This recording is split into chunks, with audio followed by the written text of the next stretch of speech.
cars, the restrictions were placed on engine size, that perhaps the most powerful cars ever to race at Le Mans. Oh, absolutely. You're a different frame of mind with this car, because Tuscans, you don't go quickly if you're sliding it about all over the place, but you can do no other than slide this about. So it may look a bit wild at times, but that seems to be the technique. I never actually saw Denny Hume drive it, but I'm told he was fairly wild with it. I saw the Star Wars episode, whatever it is, with my son, and he said I had to have him on board on my birthday, so I hope he doesn't hinder me. Well, there should be no hindering Jonathan Baker on pole position in the Formula One engined Alpha T33. Motoring journalist Mark Hales on the outside of the front row in the flat 12 Ferrari. This is going to be the big battle of the horsepower around Silverstone. A rolling start, a 36-car grid and 20,000 brake horsepower being unleashed as the cars cross the line in an absolute cacophony of thundering, howling and bellowing engines. And it's a slow start for the Alfa Romeo. Mark Hales takes the Ferrari into the race lead ahead of Nicholas Amy in the Lola T70. Baker down to third in the Alpha 33, and the twitching Colin Blower behind Nigel Hulme's Lola in the Lola Spider.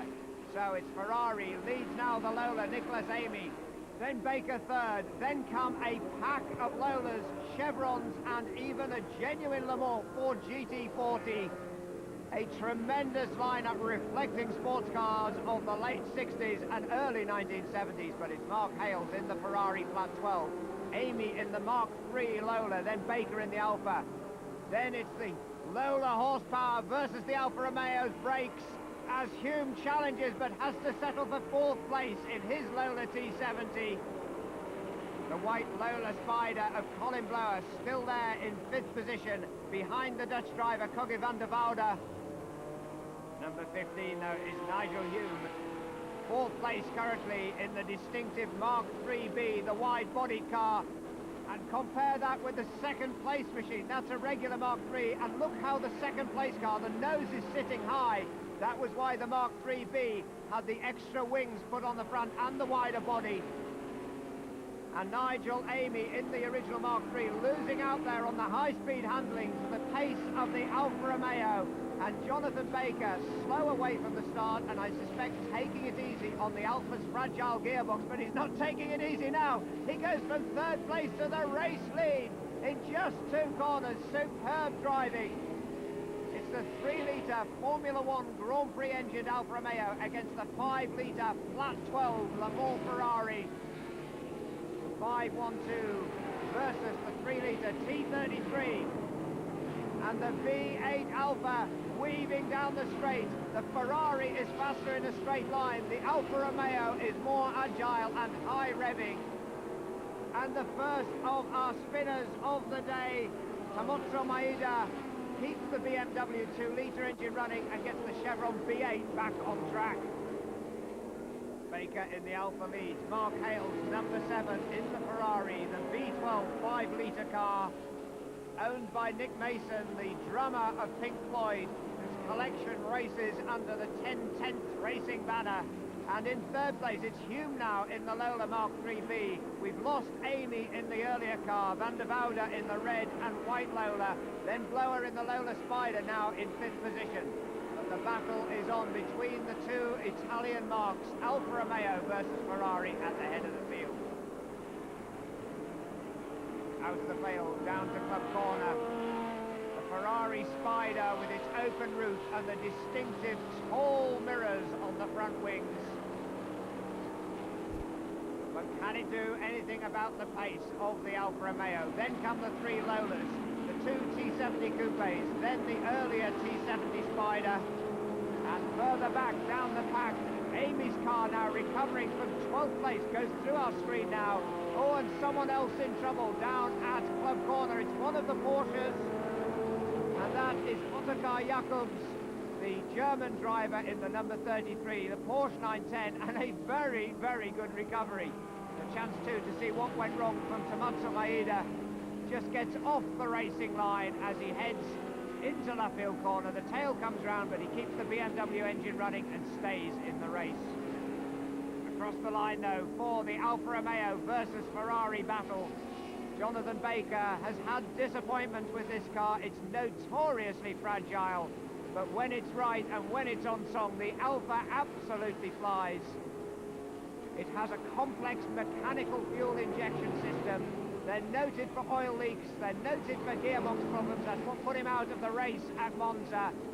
But now the car, the ex-Nino Vaccarella car from the Targa Florio race of the 1960s. Oh, and that is a huge cloud of dust at Copse Corner. It's one of the chevrons.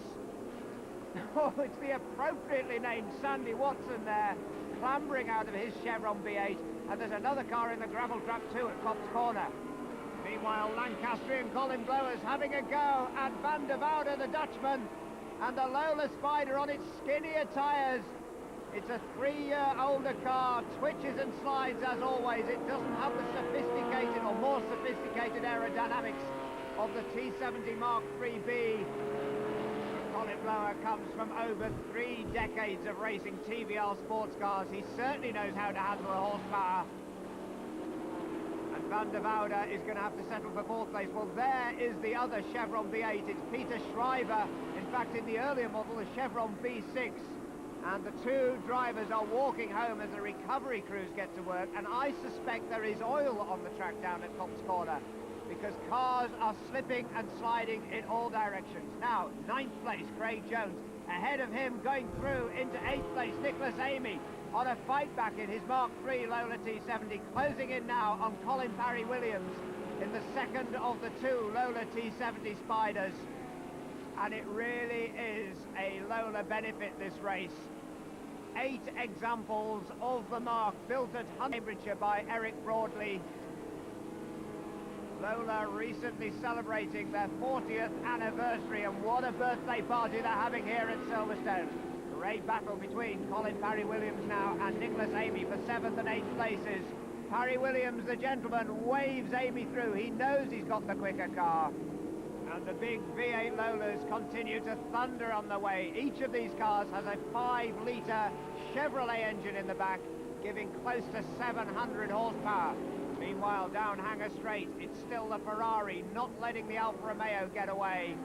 Nearly 800 horsepower from the 5-litre V12 Ferrari sports car engine. Oh, and a huge accident at Copse. That is Hans-Peter Rickrath with very heavy damage on the front of the Porsche 906.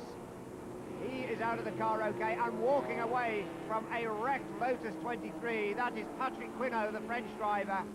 And with 4 laps completed, the red flags are being waved. Cars stranded in the middle of the track, debris all over Copse Corner, and oil down at the entrance too.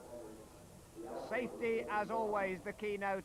So it'll be a restart now over 3 more laps. The result calculated on aggregate, and it's wheel to wheel across the line for Mark Hales in the Ferrari, Baker in the Alfa Romeo, Hume, Blower, Parry-Williams and Van der Woude all in the Lolas bellow their way once more into Copse Corner. Oh, and it's Hales gets it wrong. Ferrari 2 wheels on the dirt. Hume gets locked in behind him in the Lola, and as they sort themselves out, it's Jonathan Baker with a very good lead. Nicholas Amy takes advantage to go up into 2nd place. Van der Woude in 3rd place in his Lola, then Blower in the Spider. Peter Schleifer up to 5th in his Lola Mark III. Colin Parry-Wilson 6th. Nigel Hume on to Hanger Straight in 7th place after being bottled up. And no sign at the back of the pack yet for Mark Hales in the Ferrari. And almost half the length of Hanger Straight is the advantage for race leader Jonathan Baker in the Alfa Romeo, but it's much closer at the back. Blower almost hits the tail of Van der Woude's Lola, trying to find a way into 3rd position. And in 2nd place, it's the earlier model car, the Mark III of Nicholas Amy. Van der Woude in the distinctive red and white arrowed Surtees Lola T70, the all-white ex-Denny Hulme Lola Spider in 4th position. Every one of these cars is a little bit of motor racing history. But at the head of the field is Jonathan Baker in the ex-Nino Vaccarella Alfa Romeo T33. Now with a 10-second lead at the head of the field. Now, can the Lolas do anything about it? It's 3-litre Alfa Romeo horsepower against the 5-litre V8 machines behind. The four-leaf clover logo on the side of the Alfa Romeo obviously has worked this time for Jonathan Baker. It's now a 4-second margin as he crosses the line, pursued by the posse of Lolas. Now Nigel Hume down in 7th position in his T70 Coupe. We are riding with him down to Copse Corner, turns the car in, balances it on the horsepower. Lola thunders on. Now up already through the field and closing in on the tail of Colin Blower for 4th place. So Nigel Holm has already overtaken 2 cars in the number 15 Coupe. Now he's closing in on the Lola Spider. And that car really does have a racing pedigree. 1965, that open-top Lola actually held the absolute lap record around the Silverstone circuit in the hands of the New Zealander Denny Holm. But now the battle is on for 3rd and 4th and 5th places, because Blower's closing in on Van der Woude, and Holm once again, Nigel Holm, no relation to Denny, in that 5th place black and orange Lola Coupe, is trying everything he can to find a way around. And the 2 British drivers are steadily closing in again on Van der Woude, the Dutchman ahead. But as they are battling, this is giving a breathing space to the red and white car of Van der Woude. And look behind the 2 Lolas now, storming his way back up after that first corner problem. It's Mark Hales, and Hales is closing in on the 2 cars. This is going to be a 3-way fight for 4th, 5th and 6th places. Nigel Holm again takes a look down the inside, but the purer racing line works for Colin Blower. Nigel Holm with almost 2 decades of experience of racing the Lola T70.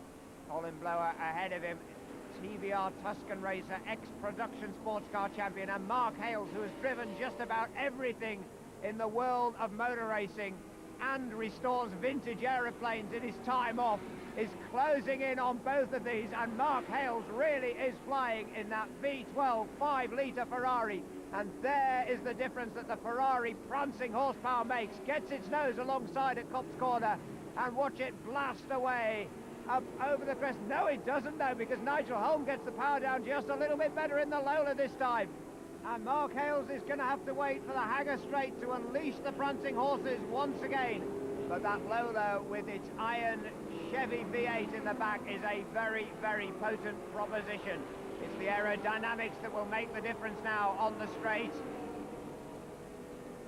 The Lola a flat iron, the Ferrari very, very much a scientifically designed sports car, perhaps one of the first, but it's the Lola's Detroit muscle that still keeps it ahead of Mark Hales. And I am wondering whether Hales has some kind of a problem, because the car is erratically fast, and that perhaps would indicate a gear change problem for Mark Hales. And don't forget that Ferrari was bounced very hard on the curbs at Copse Corner. Now he gets the nose down, and is the Ferrari going to be able to get its power down now, out of Club Corner, up to Abbey? It's up alongside Hume, and it's up into... Oh, and a superb bit of late braking into the Abbey curve. Takes Mark Hales up into 4th place ahead of Blower as well. And once again, Nigel Hume tries to find a way past Colin Blower, and Blower's just refusing to let him through. These 2 cars absolutely equally matched. The later Coupe, the Mark 3B, with its fatter tyres and bigger airfoils, obviously has the advantage on the brakes. More mechanical grip there. But the lighter, more agile Spider, you can see the tail coming round, and this time, though, it's the hammer goes down on the Coupe, but the Spider still keeps its nose alongside, now tucks into the slipstream. But Nigel Hume not even bothering to look in his rear-view mirrors. He feels comfortable in 5th. Meanwhile, Mark Hales now up with Van der Woude for 3rd place. Back in 5th, number 15, pulling away from Colin Blower. And look at the Ferrari. The Ferrari has already muscled its way past the red and white Lola T70, and it's now Nigel Hume who's closing in. Hales, Van der Woude twitching a little bit there in the number 8 Lola. Not comfortable with the car, and it may be the heavyweight Lola heating up its tyres a little too much here on a very hot Silverstone set of tarmac. As Hales up into 3rd place, now gets his head down to charge, and Class Amy is behind him up into 4th place. goes Hume in the Lola T70 past the similar car of the Dutchman Van der Woude, and Colin Blower looks set to settle for 6th place. Don't forget the results will be recalculated on aggregate, including the first 4 laps before the red flag. So let's just enjoy the sight, sound and spectacle of these amazing muscle cars as race leader Jonathan Baker in the lightweight space frame Tubolari Alfa Romeo looks set to be heading for victory here, closing in on some of the back-marking Porsche 910s and Chevron V8s in the 2-litre class now. Headlamps go on in the Alfa Romeo. And that distinctive V8 howl through the matte white exhaust pipes. This car really captures the heart and the soul of the Alfa T33. A rare and exotic machine, even when it was brand new. The first sports car to use a full Formula 1 engine. And would you believe they even made a road car with the V8 engine, the Alfa Montreal in the 1970s. The battle still goes on though between the Lolas. And it is Blower now on a real charge, and it looks like Van der Woude's got braking problems in the red and white Lola. He slows, and Colin Blower moves up another place, and that is now into 4th place because we've lost the Ferrari of Mark Hales. He is out of the running, which means an uncontested victory for Jonathan Baker at the head of the field. Alfa Romeo takes victory in the COYS of Kensington Trophy race. And in 2nd place among the pre-72 Le Mans cars, it's Nicholas Amy heading a Lola benefit, but a superb race for Jonathan Baker and his team, who've got that Alfa Romeo absolutely on song.